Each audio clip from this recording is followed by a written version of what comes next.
అందరికీ నమస్కారం. భారతీయ సనాతన ధర్మం గురించి, ప్రాచీన దేవాలయాల గురించి ఎంతో పరిశోధన చేసి ఈ యూట్యూబ్ ఛానల్ని మీకు అందిస్తున్నాం.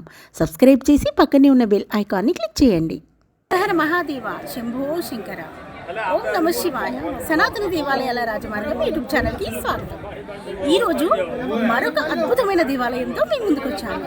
ఈ దేవాలయానికి రావాలని నాకు ఎన్నో సంవత్సరాలుగా ఒక కళ. ఎన్నోసార్లు రావాలనుకున్నాను. ట్రైన్కి టికెట్ కూడా బుక్ చేసుకున్నాను. ఎందుకో రాలేకపోయాను. కానీ ఈరోజు మాత్రం అనుకోకుండా రావాల్సి వచ్చింది. ఆ మహాదేవుని సన్నిధిలో ఉన్నాను. ఆ మహాకాళి సన్నిధిలో ఉన్నాను. జ్యోతిర్లింగాలలో 4వ జ్యోతిర్లింగమైన మహాకాళేశ్వర దేవాలయంలో ఉన్నాము. ఇది మధ్యప్రదేశ్లో ఉన్న ఉజ్జయిని. ఇక్కడ అమ్మవారి శక్తిపీఠాన్ని కూడా మనం దర్శించుకోవచ్చు. ఇంతటి అద్భుతమైన దేవాలయాన్ని ఎలా చేరుకోవాలి, ఈ దేవాలయం యొక్క చరిత్ర ఏంటి, ఇక్కడ వసతులేంటి, ఈ ఉజ్జయిని మహాక్షేత్రంలో మన తెలుగు వాళ్ళు ఎక్కడ ఉండాలి, రూమ్ ఫెసిలిటీస్ ఏంటి, మన ఆంధ్ర భోజనం ఎక్కడ దొరుకుతుంది, దర్శనం ఎలా చేసుకోవాలి, ఈ పూర్తి వివరాలతో మీ ముందుంటాను. ఈ ఉజ్జయిని యాత్రలో నేను మీకు మహాకాళేశ్వర దేవాలయము, అమ్మవారి శక్తిపీఠము మరియు కాలభైరవుడి దేవాలయం కూడా చూపించబోతున్నాను.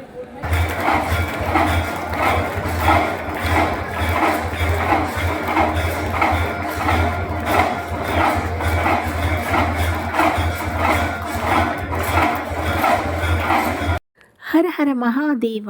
ఆ ఛానల్ని సబ్స్క్రైబ్ చేసుకొని మమ్మల్ని ప్రోత్సహిస్తారని మనస్ఫూర్తిగా కోరుకుంటున్నాను. సికింద్రాబాద్ నుంచి హైదరాబాద్ టు జైపూర్ ఎక్స్ప్రెస్ ఉంటుంది. ఈ ఎక్స్ప్రెస్ ఉజ్జయిని వరకు వెళ్తుంది. జైపూర్ ఎక్స్ప్రెస్ వెళ్తే ఉజ్జయినిలో మనం దిగిపోవచ్చు. ఉజ్జయిని వచ్చిన తర్వాత దేవాలయంకి దగ్గరలోనే మనకు చాలా హోటల్స్ ఉంటాయి. మేమైతే దేవాలయానికి అతి చేరువలో ఉన్న హోటల్ ఎం లగ్జరీ హోటల్లో రూమ్ తీసేసుకున్నాము. రూమ్ చాలా బాగుంది. వేడి నీళ్ళ సౌకర్యం కూడా ఉంటుంది. రూమ్కి 1000 రూపాయలు తీసుకున్నారు. మనం కావాలనుకుంటే ఫుడ్ కూడా ఆర్డర్ ఇచ్చుకోవచ్చు. ఈ హోటల్కి తెచ్చిస్తారు. మనం దేవాలయానికి వెళ్ళే దారిలోనే ఈ హోటల్ ఉంటుంది. ఈ హోటల్లో ఇడ్లీ, దోశ, వడ, పూరి అన్నీ ఉంటాయి. మన ఆంధ్ర టిఫిన్ మొత్తం ఇక్కడ మనకు దొరుకుతుంది.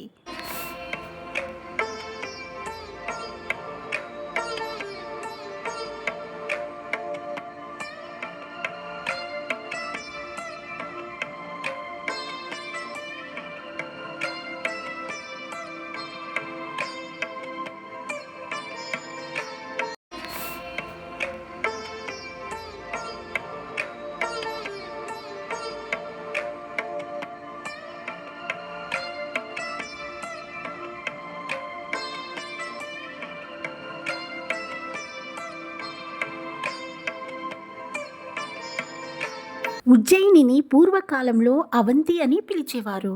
భోజరాజు మరియు బట్టి విక్రమార్కుడు లాంటి గొప్ప రాజులు పరిపాలించిన అతి పురాతనమైన నగరం ఇది.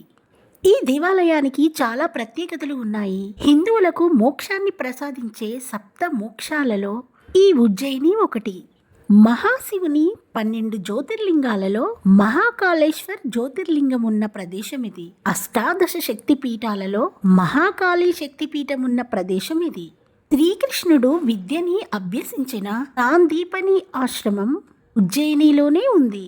అంగారక గ్రహం జన్మించిన ప్రదేశం మంగళనాథ్ ఆలయం కూడా ఉజ్జయినిలోనే ఉంది.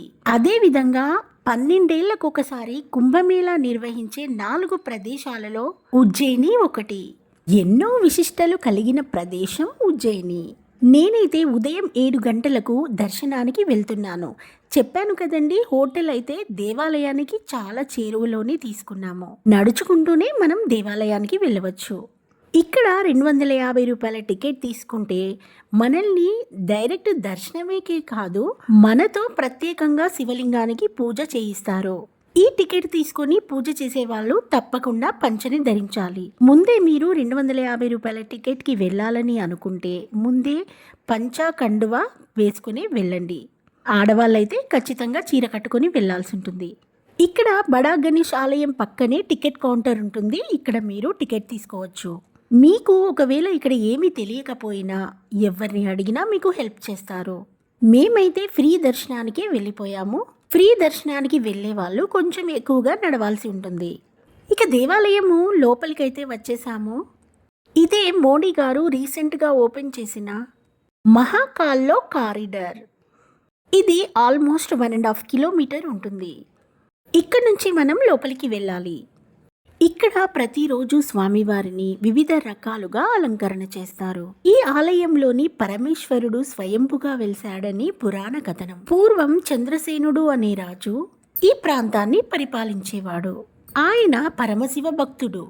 ఒకరోజు ఆలయంలో చంద్రసేనుడు అర్చనలో ఉండగా శత్రువులు రాజును చుట్టుముట్టి చంపడానికి ప్రయత్నించారు. ఈ సమయంలో పరమశివుడే నేరుగా శత్రువులతో మహాకారుడి రూపంలో యుద్ధం చేసి తన భక్తుణ్ణి కాపాడుకుంటాడు. భక్తుడి కోరిక మేరకు అప్పటి నుంచి ఈ దేవాలయంలోని లింగం మహాకాళేశ్వరుడిగా కొలవబడుతుందని స్థల పురాణం. అదేవిధంగా ఈ ఆలయానికి మరొక స్థల పురాణం కూడా ఉంది. పూర్వకాలంలో ఈ ఉజ్జయిని పట్టణంలో వేదప్రియుడైన ఒక బ్రాహ్మణుడు ఉండేవాడు. ఆ వేదప్రియుడు నియమనిష్టలతో శివపూజ చేసేవాడు. ఈ బ్రాహ్మణుడికి 4 కుమారులు. ఒకసారి ఆ పక్కనే ఉన్న పర్వత శిఖరాలలో ఒక రాక్షసుడు బయలుదేరాడు. వాడి పేరు దూషణుడు. అందరినీ ఇబ్బంది పెడుతూ ఇట్ట చివరకు ఎవ్వరూ ఈశ్వరార్చన చేయలేనటువంటి స్థితికి తీసుకొచ్చాడు. కానీ వేదప్రియుడి 4 కుమారులు ఏమాత్రం బెదరలేదు. హరి ఓం హరహర అంటూ శివ పారాయణ చేస్తూ కూర్చున్నారు. దూషణుడు ఆ 4 బ్రాహ్మణుల మీద కత్తెత్తాడు. అప్పుడు అక్కడున్న చిన్న పార్థివ లింగం నుండి మహాకాల స్వరూపంతో పరమేశ్వరుడు బయటికి వచ్చి ఒక్కసారిగా హుంకరించాడు. ఆ హోంకారానికి దూషణుడి సైన్యాలు బూడిదరాసులే పడిపోయాయి. కానీ ఆ వేడికి అక్కడే కూర్చున్న ఈ 4 బ్రాహ్మణుల పిల్లలు మాత్రం బెదరలేదు. వారు ఆ మహాకాల రూపానికి స్తోత్రం చేశారు. ఆ భక్తుల ప్రార్థన మేరకు శివుడు మహాకాల లింగ రూపంలో వెలిశాడు.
ఈ దేవాలయం ఎప్పుడు కట్టారు అన్నది ఒక అంతు చిక్కని రహస్యం.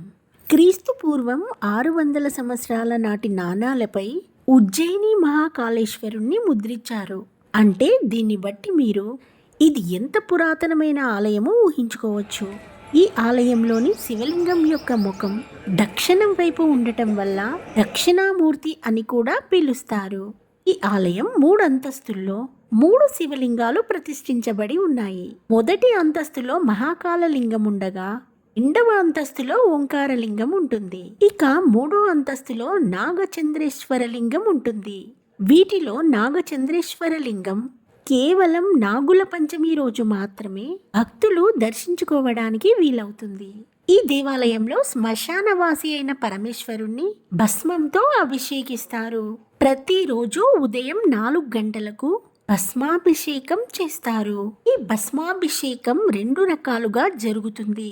ఒకటి ఆవు పిడకలు కాల్చగా వచ్చిన భస్మంతో అభిషేకిస్తారు. రెండవది కొన్ని షరతులకు లోబడి 10 మంది నాగసాధువుల ఆధ్వర్యంలో అప్పుడే కాల్చిన శవం నుంచి వచ్చిన భస్మాన్ని తీసుకొచ్చి అభిషేకిస్తారు. ఇలా పరమేశ్వరుడికి శవ భస్మంతో అభిషేకం చేసిన పుణ్యక్షేత్రం దేశంలో ఇది ఒక్కటి మాత్రమే. ఇలాంటి దేవాలయం మరెక్కడా లేదు. భస్మహారతి టికెట్స్ దొరకడం చాలా కష్టం. ఈ భస్మహారతి ఉదయం 4 గంటల నుంచి 6 గంటల వరకు జరుగుతుంది. 500 మందిని మాత్రమే అలౌ చేస్తారు. దీని టికెట్ ధర 100 రూపాయలు. ఈ టికెట్ మనం ఆన్లైన్లో బుక్ చేసుకోవచ్చు. ఇక్కడ డైరెక్ట్గా టికెట్ కౌంటర్లో కూడా తీసుకోవచ్చు. ప్రతిరోజు ఉదయం 8 గంటలకు ఈ టికెట్ కౌంటర్లో భస్మహారతి ఫామ్స్ ఇస్తారు. ఈ ఫామ్స్ తీసుకోవడం కోసమే చాలా మంది రాత్రి 1 గంటకి ఈ లైన్లో నిలబడతారు. ఇక్కడ ఇలా క్యూలో 7-8 గంటలు నిలబడాల్సి వస్తుంది. అందుకే ముందే ప్రిపేర్ అయి రావాలి. ఒక్క ఫామ్ లో 5 మంది పేర్లు రాసుకోవచ్చు. ఆ ఫామ్ నింపి వారికి సబ్మిట్ చేస్తే రాత్రి 7 నుంచి 8 గంటల వరకు మీ మొబైల్ కి మెసేజ్ వస్తుంది టికెట్ కన్ఫర్మ్ అయిందా లేదా అని. టికెట్ కన్ఫర్మ్ అయితే రాత్రి టికెట్ కౌంటర్లో మెసేజ్ చూపిస్తే తర్వాత రోజు ఉదయం 4 గంటలకు భస్మహారతి వీక్షించవచ్చు. దర్శనమయ్యాక ఇదంతా చూడడానికి 2 కళ్ళు సరిపోవు. కొత్తగా నిర్మించిన మహాకాల్ కారిడోర్ ఇది మొత్తం సందర్శించాలంటే 2 కిలోమీటర్ల వరకు నడవాలి. పెద్దవాళ్ళ కోసం ఎలక్ట్రిక్ వెహికల్స్ కూడా ఏర్పాటు చేశారు. అవి ఫ్రీ సర్వీస్ ఉంటాయి, యూజ్ చేసుకోండి. ఈ కారిడార్ సాయంత్రం సమయంలో చాలా అద్భుతంగా ఉంటుంది. ఆలయానికి ఎదురుగా ఉన్న ఈ సరస్సుని రుద్రసాగర్ అని పిలుస్తారు.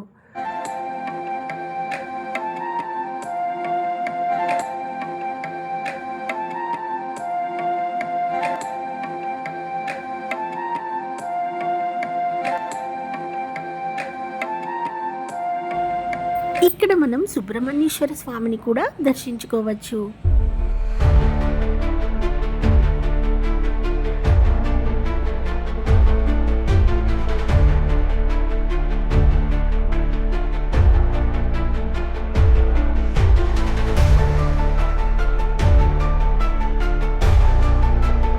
ఈ వీడియో నచ్చితే ఒక లైక్ చేయండి.